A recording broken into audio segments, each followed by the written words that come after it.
Good afternoon, my name is John Desmond, and I shall be giving a talk about directional discourse. I've given handouts out. If anyone wants handouts, I'll distribute them, make them available. Shall I do it for you, sir? Thank you.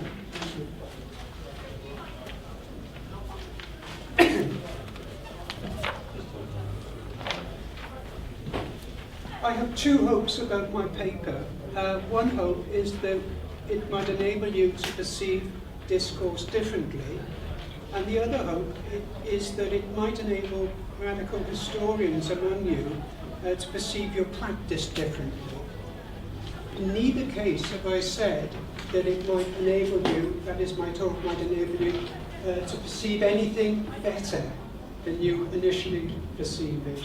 Before I continue, I'd like to express my thanks to my wife Jen, who's heard various readings of this paper, I think approximately 5 so far this week, because I wanted to snag it out of respect for you. I didn't want to sort of deliver anything that was knowingly second rate. Discourse is a multidisciplinary concept. It is studied by, among others, philosophers, psychologists, sociologists, political scientists, and linguists. The concise Oxford Dictionary defines the noun version of the concept in 3 ways: written or spoken communication or debate, a formal written or spoken discussion of a topic, and, within the context of linguistics, a text or conversation. I define directional discourse as discourse which is produced inside a hierarchy. Directional discourse exists in 2 planes. Consequently, I classify it into 2 types, one for each plane. The types are lateral discourse and vertical discourse. Lateral discourse can be produced either inside or outside a hierarchy. It is produced by participants who acknowledge that they have the same status as each other. Consequently, lateral discourse is essentially based upon an acceptance of the concept of equality. Vertical discourse is produced only inside a hierarchy. It is produced by participants who perceive that they have unequal statuses relative to each other. Consequently, vertical discourse is essentially based upon a rejection of the concept of equality. I classify vertical discourse into 2 types, one for each direction. The types are descending discourse and ascending discourse. On the handout, which I hope everyone has, I've listed these types of discourse, and within the quotation marks are my definitions of the different types of discourse. In what follows, I shall essentially present a conceptualization and a classification of directional discourse. The structure of what follows reflects my previous analysis. It comprises 3 sections. First, I shall present my analysis of lateral discourse.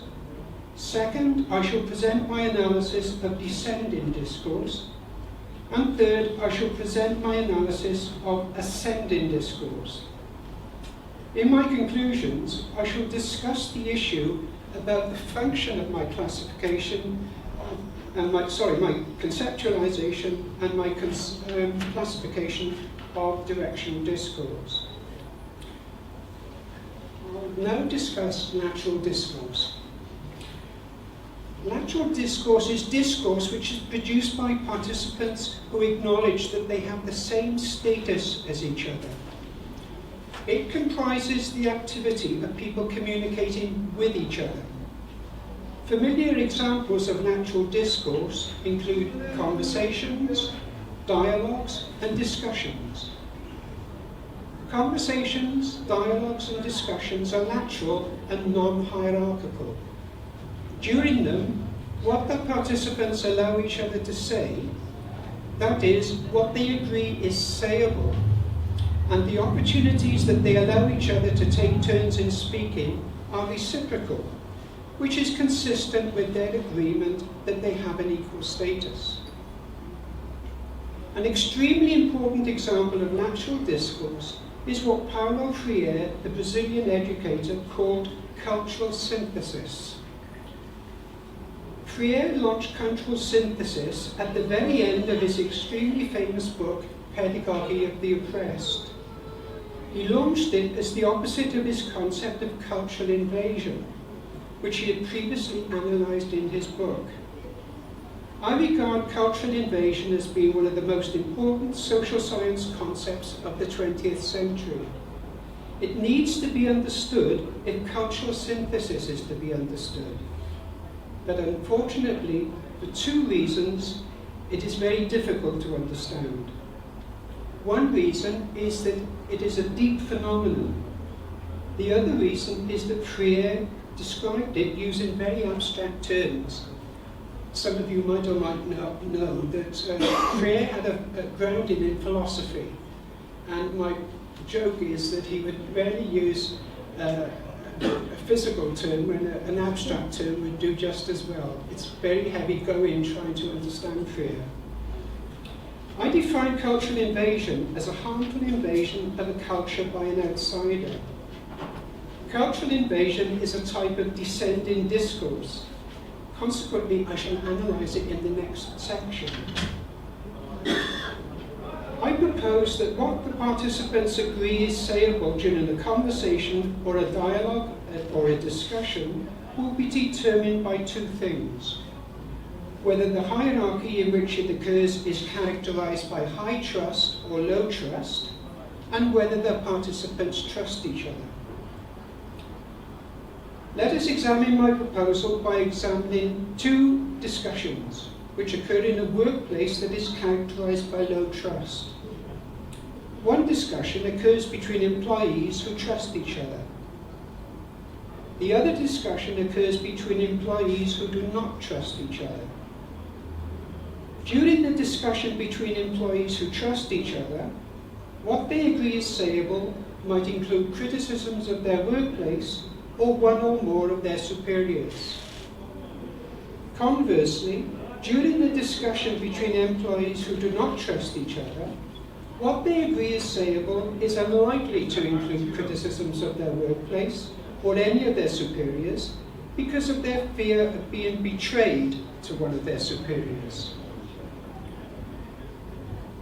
When employees censor what they discuss in their workplace, silence occurs.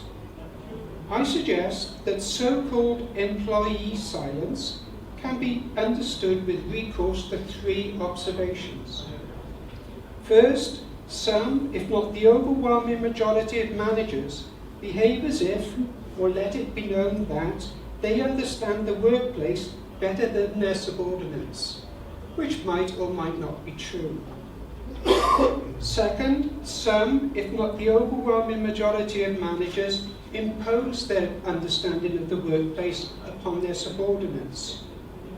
And third, the sense which employees make of their workplace is either rejected or ignored. That was lateral discourse. I can now turn to descending discourse. Descending discourse is discourse which is produced by an individual who perceives her or himself as having a higher status than the person to whom they direct it. It comprises discourse in which the producer talks at, and obviously I hope you don't think that I'm talking at you, to or down to the recipient. Descending discourse ranges from that which is devoid of emotion to that which is infused with strong negative emotions. Descending discourse which is infused with strong negative emotions include arguments, laying down the law to someone, ordering someone to do something, and shouting at someone. Examples of descending discourse which is odious include brainwashing and indoctrination. An example of descending discourse which is contentious would comprise unjustifiable attempts to remedy someone's consciousness. Descending discourse constitutes what I call psychological intervention. I define a psychological intervention as any action that aims to solve or compensate for the psychological problem of an individual. I will discuss psychological interventions that are unjustifiable later in this section. Descending discourse is a function of power. Paul Beauvais, a distinguished American professor of English, proposed that the functions of power go largely unseen. They so successfully represent themselves as natural, and so effectively disseminate themselves, that they remain anonymous and unexamined. The obvious implication of his proposals is that a lot of descending discourse is unidentified. Unidentified examples of descending discourse include congratulations. A richly ironic case involved Mary Idris, who was a nurse in Swansea. A press release issued by the Welsh Assembly government on the 2nd of July this year documented that she had been presented with an award by the First Minister for Wales, the Right Honourable Carwyn Jones AM, for her exceptional contribution to promoting equality, tolerance and inclusion in the workplace. The press release reported that Wyn Griffiths, the chairman of the, I'm going to read some Welsh now, so you just forgive me. The chairman of the Abertawe Bro Morgannwg University Health Board, that's actually what the organisation is called, for which Mary works, had written to her to congratulate her on her success and thank her for all the work that she has done to promote equality, tolerance and inclusion in the course of her work at Hill House Hospital. The recorded action of Wyn Griffiths in writing to Mary Idris was richly ironic because of his implicit rejection of equality. Readily identifiable examples of descending discourse include announcements, appraisals, commands, decrees, directives, edicts, injunctions, lectures, official reports, orders, proclamations, propaganda, and speeches. These examples identify two things about descending discourse. They identify that in keeping with its allegedly superior status, it is usually formal. And they also identify that, in some cases, it comprises having the final word on the subject. The most familiar location of descending discourse is, of course, the workplace. Descending discourse might or might not be disciplinary. Familiar locations of disciplinary descending discourse include corrective establishments, prisons, and training camps for the armed services. Familiar locations of non-disciplinary descending discourse include operating theatres, the bridges of large ships, and the cockpits of large aircraft. Descending discourse is extremely similar to the concept of authoritative discourse proposed by Volosyanov, the Russian philosopher of language. He proposed that discourse cannot be understood independently of the social situation which engendered it. He then introduced his concept of authoritative discourse. He opined that it permits no play with the context framing it. It is indissolubly fused with its authority, with political power, an institution, a person, and it stands and falls together with that authority. The recipients of descending discourse can range from one to many. Examples of single recipients of descending discourse include customers, patients, and the clients of professionals such as accountants, estate agents, and solicitors. Examples of multiple recipients of descending discourse include In educational establishments, pupils and students.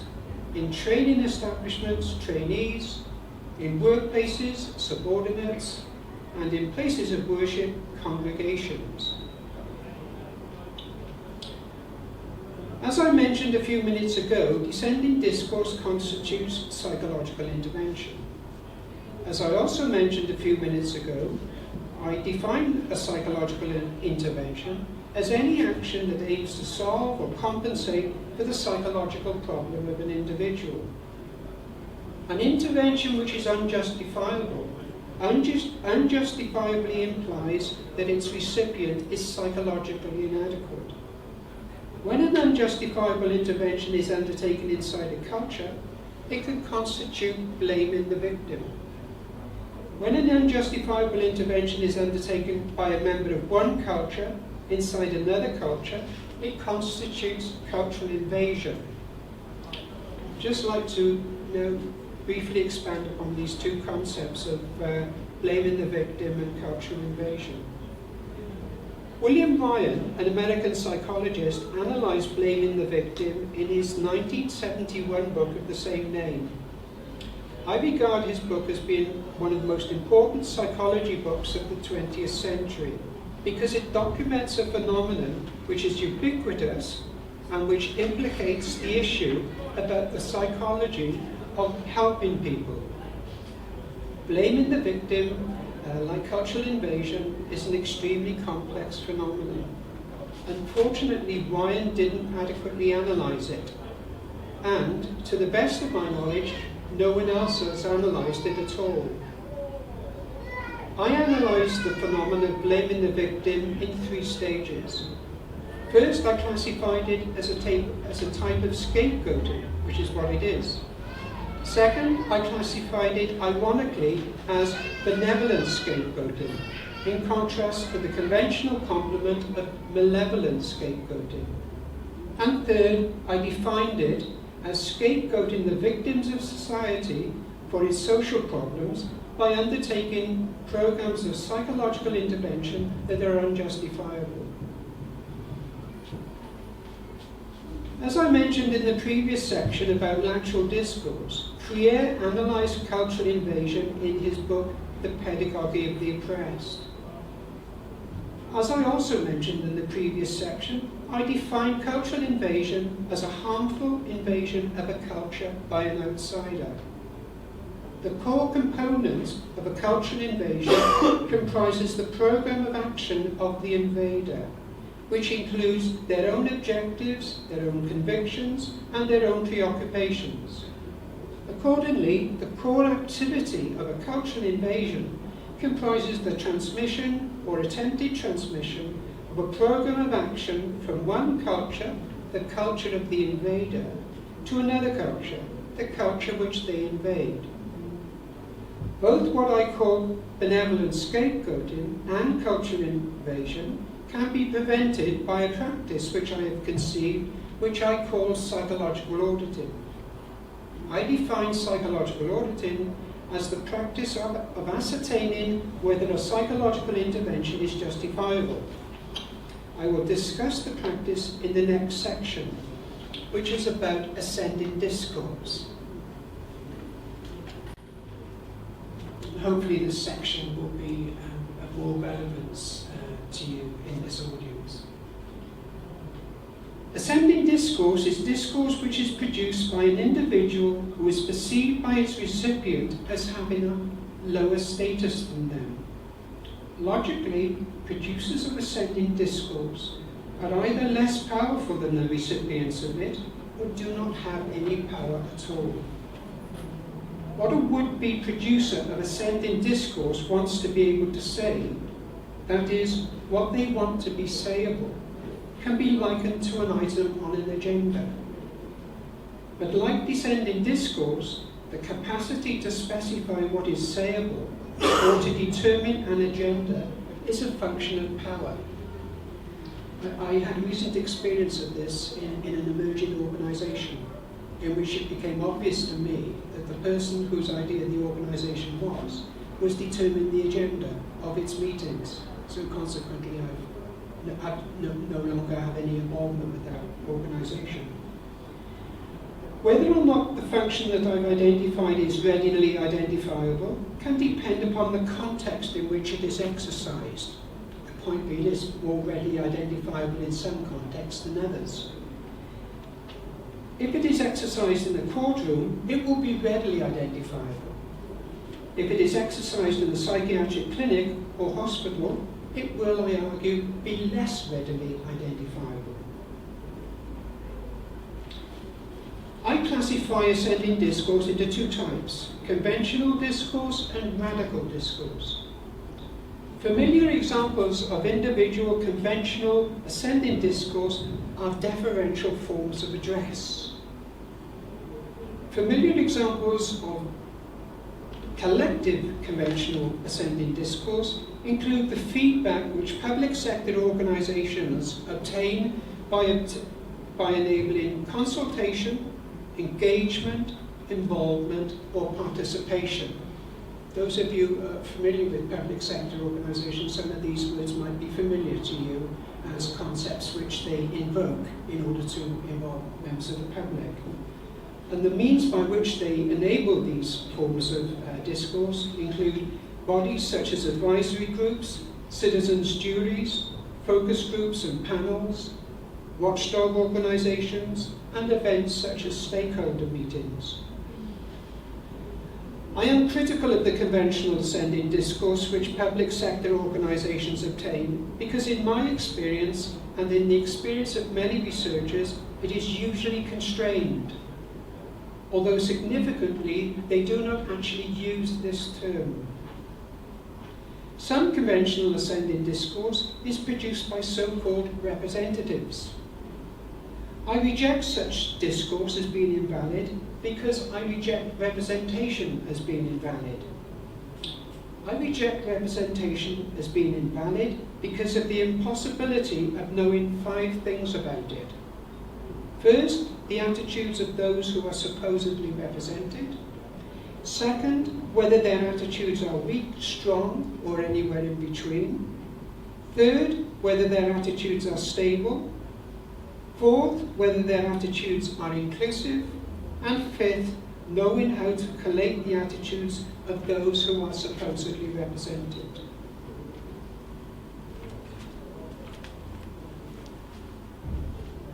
I am committed to the enablement of radical ascending discourse, not as an end in itself, but as a means to an end. The end to which I am committed is the enablement of lateral discourse, not merely as a moral alternative to descending discourse, but in a society of acknowledged equals as a representative of it. I perceive radical ascending discourse as comprising 5 practices. There might well be more, but I've only been able to identify 5. I will present them to you in the order in which I either conceived them or became interested in them. I'll try and slow down at this point to enable you to have a little bit more time to assimilate these 5 practices. The first practice is psychological auditing, which I conceived after I had conceived benevolent scapegoating.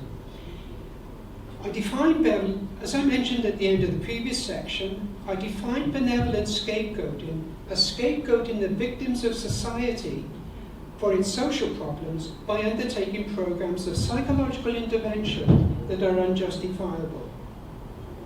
And I define psychological auditing as the practice of ascertaining whether a psychological intervention is justifiable. I conceived psychological auditing to prevent benevolent scapegoating. But as I also mentioned at the end of the previous section, psychological auditing can also prevent cultural invasion. The second practice is counter-discourse, which Michel Foucault, the French philosopher, described in a famous documented conversation between him and Gilles Deleuze, his friend and colleague, during 1972, as, and I quote, the form of discourse which ultimately matters, a discourse against power. The third practice is parrhesia, or truth-telling, the moral imperative that was conceived and practiced by ancient Greek philosophers. I learnt about this practice from a series of lectures which Foucault gave at the University of California during the 1980s, which have been published. And I intend to study what other interpreters of poesia have written about it. A word of caution, if you should ever encounter this word, this Greek word poesia, you might like to be mindful of how it's translated. One translation I've read is free speech. Now, the title of the book in which the lectures that Foucault gave, published by Semiotext, by the way, the American publisher, is fearless speech. I would argue that there's a huge difference between free speech and fearless speech. The fourth practice is enabling unconstrained ascending feedback, for which I have conceived an evaluation survey method. I support the method with many analyses, some of which are lengthy. I hope to also support it with my conceptualization and classification of the concept of feedback motivation. I've only just started a foray into this field, and I'm not certain whether anyone else has conceived the idea of feedback motivation. The existing concept is feedback orientation, which I regard as being deficient in a number of respects. The fifth practice, and finally you've been patient enough to wait to hear this, in this context, is counter-history. Well, I conceived this for myself. I'm not denying that others have conceived it before me. I conceived it for myself after having listed these practices. Immediately after having listed counter-discourse, it occurred to me, well, why not counter-history? So that's why I've inserted it. I conceived it also as a consequence of having a question put to me at the end of last year, what more could be done by a London radical historian. Part of me wishes that he hadn't asked me that question, because I've been working on an answer to it ever since. And I'm writing a paper in response to that question, which, to my surprise, is going to be a defense of my concept, my conceptualization of counter-history. When I described descending discourse in the previous section, I omitted to mention what can happen to it because I didn't need to. Descending discourse is the discourse of power. Consequently, it usually prevails. Unfortunately, the same thing cannot be said about ascending discourse. It might be acknowledged. If it is acknowledged, it might be distorted, misrepresented, misinterpreted, or even falsified. But of course, alternatively, ascending discourse might be ignored. Worse still, it might be suppressed, prohibited, or even censored. Two researchers, Tourish and Robson, have analysed these negative fates about what they called critical upward communication in organisations. I wish they'd used the term workplace, because that's essentially what they were talking about. In an actual place, a clerk in an NHS trust wrote a memorandum to his manager, defending himself against an unjustified attack upon him by another manager. A colleague of his manager rejected his entitlement to defend himself in this way, and by implication his action, by claiming that, quote, clerks are not supposed to write memos, unquote, which was news to the clerk.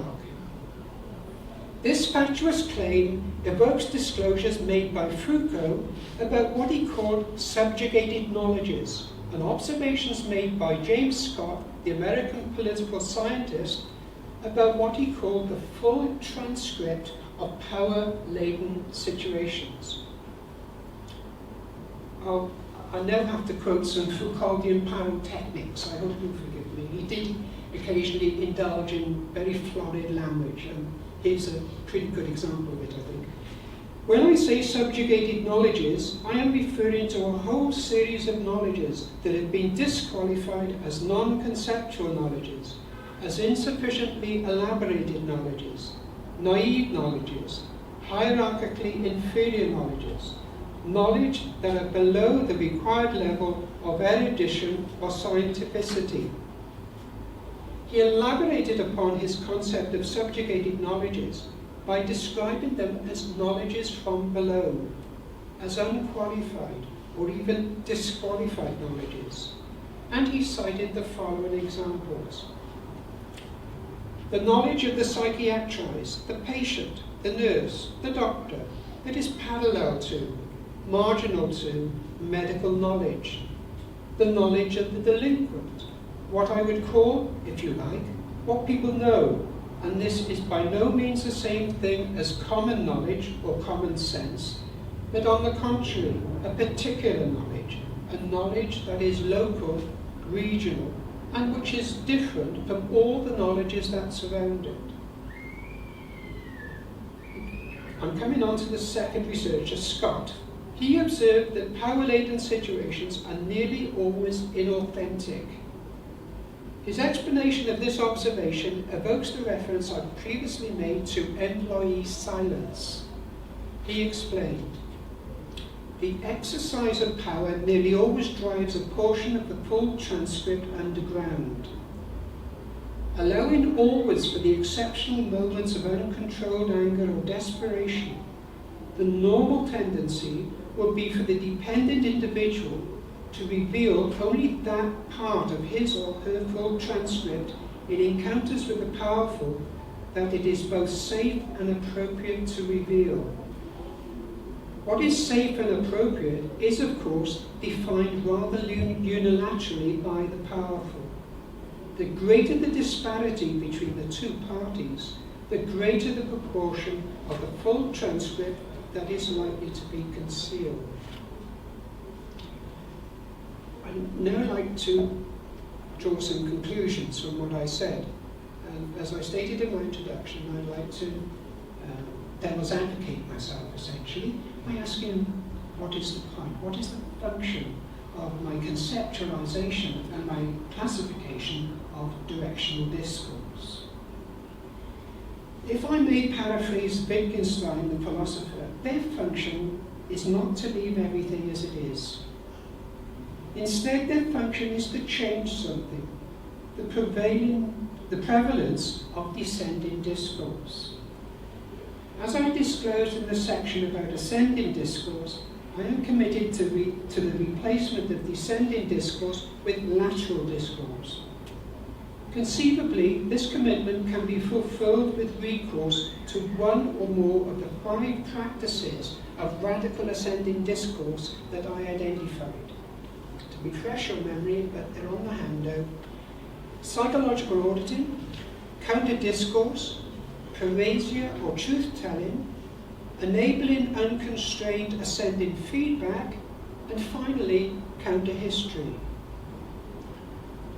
The availability of these practices might prompt the question, which type of radical ascending discourse should be practiced? Unfortunately, this question makes 2 invalid assumptions. One assumption is that they can be practiced at will. None of them can be practiced at will. Instead, they can be practiced only in response to the absence of something. In particular, psychological auditing cannot be practiced in the absence of an unjustifiable claim about how an individual can be helped psychologically. Counter-discourse cannot be practiced in the absence of a lie. Parasia, or truth-telling, cannot be practiced in the absence of truth. Enabling unconstrained ascending feedback cannot be practiced in the absence of the enablement of constrained ascending feedback. And counter-history cannot be practiced in the absence of a misrepresentation, or worse, a falsification of the past. The other assumption which the question which type of radical ascending discourse should be practiced makes is that one type is necessarily better than another type. None of the types is better than any other type. Finally, let us suppose that the possibility of practicing more than one type of discourse exists. what should be done? I suggest that two things should be done. First, due consideration should be given to the estimated demands of practicing one or more types of discourse. Second, I can elaborate on that, by the way, from personal experience. Second, whatever decision is made, the type or types of discourse which is or are practiced should be practiced assiduously. That concludes my presentation, and I invite questions. It's all a bit too abstract for me, I'm afraid. I don't know if you noticed all the words that you're using there, abstract concepts, and I know. And I can't put it into any kind of understanding of how that relates to my life and where I am in the business that I'm in. And I can't. It's just, if you can elaborate in a more personal way, maybe. I can elaborate on most of the practices of radical ascending discourse, certainly in relation to psychological auditing. Would you like a practical example? Yeah, I mean, because that sounds a bit like Scientology to me. No, it's got nothing at all to do with Scientology. Some time ago, there was a widespread onset of youth unemployment. The government needed to do something. And they needed a policy that they could implement that would supposedly help young people get jobs in the workplace, because there weren't any jobs. And the solution that they hit upon was to instigate programs of, quote, social and life skills training. And this became a gravy train, right? Now, I can just briefly explain what social skills training is and life skills training, so that you have a better understanding of what they were and what they weren't. Social skills training was conceived by a guy called Michael Argyll, who was an Oxford social psychologist. And the rumour I heard was that he wanted an extra office in Oxford, and he had to give a reason as to what use he would make of this office. And he said, oh, well, it's to undertake work in social skills training. Well, he did succeed in doing that. And the basis of his research was an observations that had been made about workers on production lines. And it was discovered by social psychologists, workers on production lines, they use a very efficient code, a language, a linguistic code, to enable them to work as efficiently as possible. But in order to be able to use that language, they needed to be socially skilled. You understand?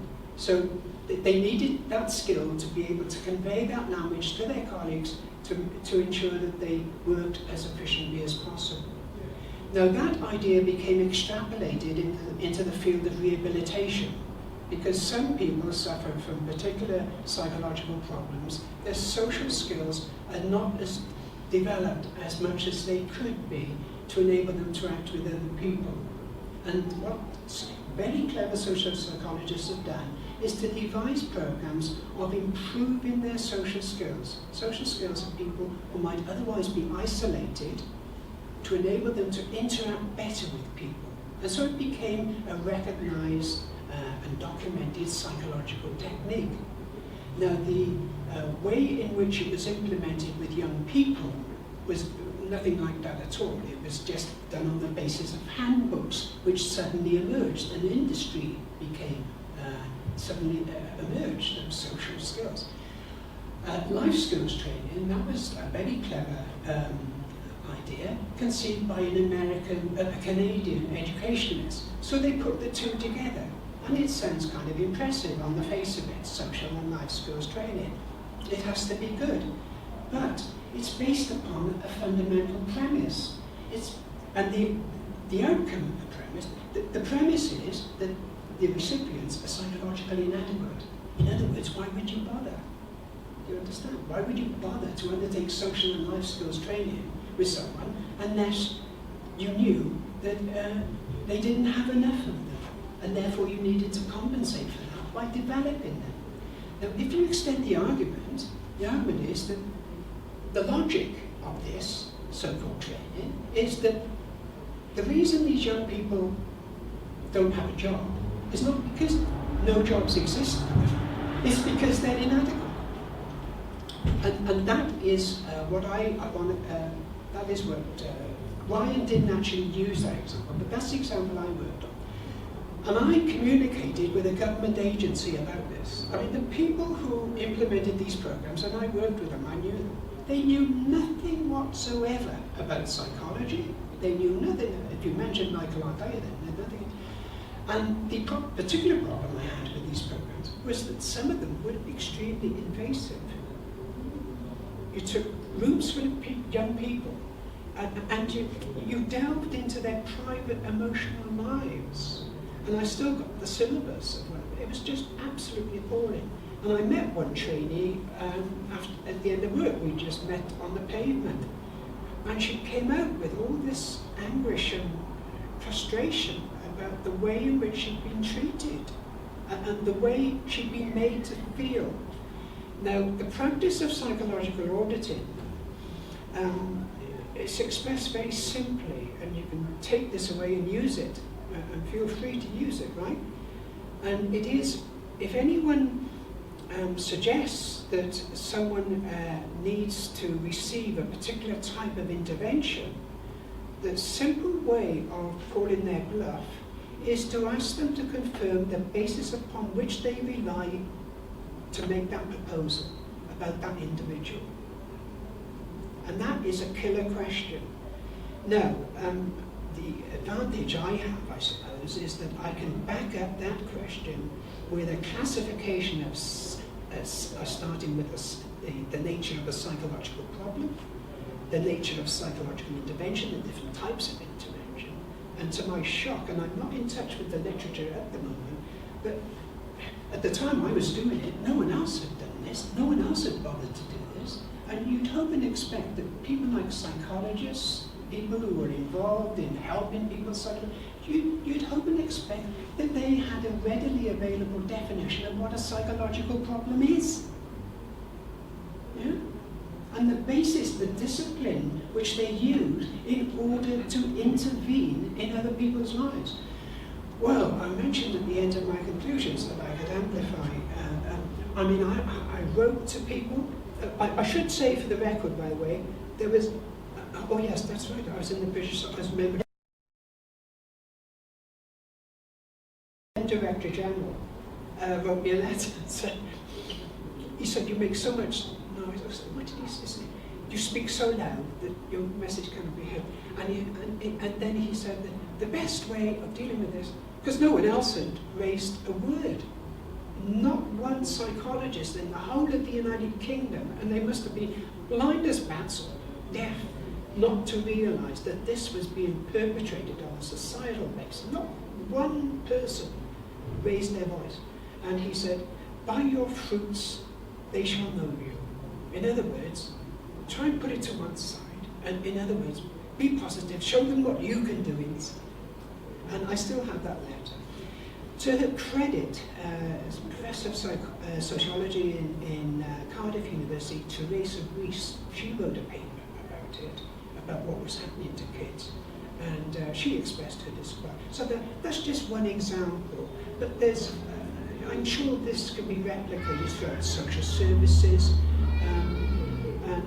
I have all the documentary evidence, the correspondence, the evasiveness, the failure to respond, and so on. I concluded, didn't I, by talking about estimating the demands. It's extremely frustrating, that particular practice. Because there are people, as I mentioned earlier, it was a gravy train onto which a lot of people gratefully jumped. Do you know why? Jobs. Because otherwise they too would have been unemployed. And how do we change the discourse around what's happening now? Well, around all the stuff that happens in society and we all in together and... It's to challenge it. Foucault recommended that the job to be done is to reveal power where it is most hidden. And arguably, power is hidden best when it's spoken by people in authority. And the job to be done is to challenge it, and that's what I do. And I've been doing quite a lot of it. And I suppose the original type of discourse that I use with psychological auditing. But now I'm working on a counter-history, and this is to challenge the received wisdom about the creation of the NHS, which is almost exclusively attributed to an Iron Bevan from Tredegar, who, according to a long-standing resident of Tredegar, left Tredegar as soon as he could, and which ignores a brilliant Tredegar resident called Walter Conway, whose birth certificate I received yesterday in the post, born in the 19th century. And I intend to write a counter-history of Walter Conway and a gentleman on the Bristol Radical History Group. I said, I've offered to give a guided tour of Tredegar and sites of interest about the creation of the NHS. And I said, I've thought that where he lived, they could have a blue plaque. And I was very taken with the point that was made to me in creating a campaign to have a blue plaque. What you are doing is countering the myth that the NHS was exclusively the result of the creative ability of an Iron Bevan, who, by the way, after he left Tredegar, chose to become a farmer in England. Didn't actually live in Tredegar any longer, but chose to become a farmer. There were two Iron Bevans, but there was only one Walter Conway, and he stayed in his community, he lived in his community for the whole of his life. So that's one way. It's hard, it's time consuming, it's demanding, but it can be done. Yes, sorry. Taking your discourse from local singular to the actual global level, where would you place something like talks between, like the recent peace talks between America and Israel and Palestine, etc., and taking something like mass, or actually excluding it? I mean, where would you actually put those in that group of the discourse? Yes, the closest I can come, I think, to your answer is to refer to or to invoke what Foucault did, the French philosopher who I've quoted. He undertook a campaign in support of prisoners in French prisons at a time when the suicide rate of prisoners in French prisons had increased dramatically. And he enabled the prisoners to speak. He used to go to the French prisons on Saturday mornings, and there he would meet the relatives of the visitors of the prisoners. At first they distrusted him, and then they got to know him and they began to trust him. And this comes under the category of counter-discourse. And he referred to this type of practice in this documented discussion between him and Jill. It is this discourse which ultimately matters, a discourse against power, to enable people who have not been previously able to speak, to enable them to speak. So any help that you can give them is extremely valuable and something which can counter the prevailing descending discourse of power. Not to speak for them, because as you might remember, I rejected representation quite comprehensively. And he rejected, of course, representation because this was around the time after 1968 when it became perfectly obvious to a lot of marginalised groups in France that the trade union movement was useless for not being able to represent or acknowledge their viewpoints. Migrant workers, women, different people from Algeria, all of these were excluded in the trade union movement in France at that period. And in the documented discussion, he later goes on to say, we ridiculed representation and thought it was finished. So you see, the occupational hazard is of wanting or being tempted to become a representative, which is fatal. Fatal. You enable people to speak for themselves, if it's to produce what they say, to disseminate it, to reproduce it, to enable it to reach other people. That's a noble act and a selfless act. But whatever one mustn't do is to speak for people, because that would be fatal. sure I understand everything correctly, but I'm not sure how this whole concept has its relation with history, because history at the end is a discourse based on authority or authority of knowledge. Yes. So I'm not sure what the relation, how to apply this concept to history. What does that have to do? To history? Yes. Ah, right. Well, how much time have I got left? A minute. A minute. Okay, I'll have to be very quick, won't I? The point I make about counter discourse is that it follows, doesn't it? It has to be counter to something. Right? The point about counter history is that, in my opinion, it should be counter to something that already exists. So, for example, if it's a myth that's been reproduced, but which is fundamentally false, then I think the task of counter history is to challenge that myth. It should be counter to the myth that You can say it's always the task of history to challenge myths. It doesn't need to be counter history. There are two And types. you still do it from the authority of your knowledge. So what's the special thing about it? Well, the special thing about it is that it exists in contrast to Whig history. And Whig history is the history that proposes that civilization is developing. It's getting better. So a counter history is history which is directed specifically at myths which are invalid. Isn't it also letting the voices of, using documentation, letting the voices of the people come through, Absolutely. rather than Yes. the history of great men? Yes, because Whig history is usually documented history, and counter history can be very largely oral history. Yes. Yes. I must go, otherwise I get tapped out.